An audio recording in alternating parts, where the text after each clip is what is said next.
আসসালামু আলাইকুম এভরিওয়ান, কেমন আছেন সবাই? আমিও ভালো আছি আলহামদুলিল্লাহ। বিশ্বাস করেন এই তরকারিটা যেদিন রান্না করি আমার একদম বাচ্চাদের মতো খিদে লেগে যায়, খিদে তরসায় না, ব্যাপারটা এমন হয়ে থাকে। আমি প্রথমে এই পেঁয়াজগুলোকে কুচি করে তারপর আলুগুলোকে বড় বড় কিউব করে কেটে ডালগুলোকে ভালো করে ধুয়ে নিলাম। দেন পেঁয়াজ আর লবণগুলোকে ভালো করে চটকে নিব।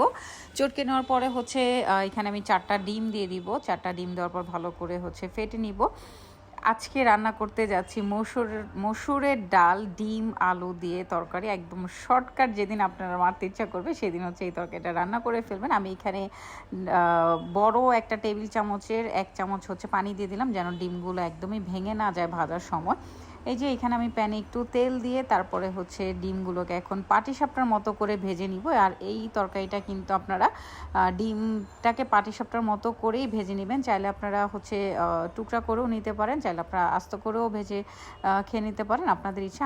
আমার এই তরকারিটা অনেক বেশি ভালো লাগে দেখে আমি আর ছোট পিস করি না, আমি একদম আস্ত ডিমটাই রান্না করি। তারপরেও মনে হয় যেন খেয়ে মন ভরে না। তারপরে এখানে ডিমগুলো ভাজা হয়ে যাওয়ার পরে আমি একটা প্যানে পেঁয়াজটাকে একটু লাল করে তারপরে এখানে 1 চামচ আদা রসুন বাটা, 1 চামচ হলুদ গুঁড়া আর 1.5 চামচ মরিচের গুঁড়া, রাঁধুনি গুঁড়া মশলা ছিল এখানে। তারপরে এখানে আমি যে ডাল আর আলুগুলোকে ধুয়ে নিয়েছিলাম, এখন মশলাগুলো ভালো করে কষানো হওয়ার পরে এখানে ডাল আলুগুলো দিয়ে দিব। আর এখানে শুধু তেজপাতা দিবেন, দারচিনি এলাচি কেউ দিতে যাবেন না। দারচিনি এলাচি দিলে কিন্তু স্মেলটা নষ্ট হয়ে যাবে।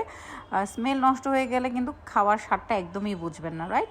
আর তারপরে আমি ডাল আর আলুগুলোকে ভালো করে একটু কষিয়ে নিব। 2-3 বার করে কষিয়ে নেওয়ার পরে এখানে কিছু পানি অ্যাড করে দিব। আমি লবণ দিতে ভুলে গিয়েছিলাম, আমি পরের বারে লবণটাকে অ্যাড করে দিয়েছি। তারপরে এই যে আমার এখানে কিন্তু মোটামুটি কষানো শেষ। তারপর আমি একটু পরিমাণ মতো পানি দিয়ে দিব।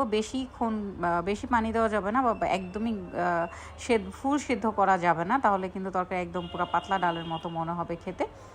আমার এইখানে কিন্তু ডালগুলো মোটামুটি, এই যে দেখেন, আপনারা দেখলেই বুঝতে পারবেন ডালগুলো একটু আস্ত আস্ত রয়ে গেছে। তখন আমি ডিমগুলোকে দিয়ে দিব। আমি 4টা ডিম দিয়ে 5টা ডিম করেছিলাম, কারণ পুরো একটা ডিম দিয়ে যদি একটা ডিমই ভাজতে যায় তাহলে ভেঙে যাওয়ার চান্সেস অনেক বেশি থাকে, যার কারণে আমি 4টা দিয়ে 5টা করেছি। তারপরও আপনাদের সুবিধা মতো আপনারা ভেজে নেবেন। আপনারা এই 5টাকে এখন 10টাও করতে পারেন, আপনাদের ইচ্ছা, যেভাবেই আপনারা খান না কেন। তারপরে এই যে পরিমাণ মতো পানি দিয়ে, পরিমাণ মতো কি পরিমাণের তুলনায় একটু বেশি পানি দিতে হবে, যেন ডিমগুলো একদম জুসিনেস থাকে। ডিমগুলো যত বেশি জুসিনেস থাকবে খেতে তত বেশি মজা লাগবে।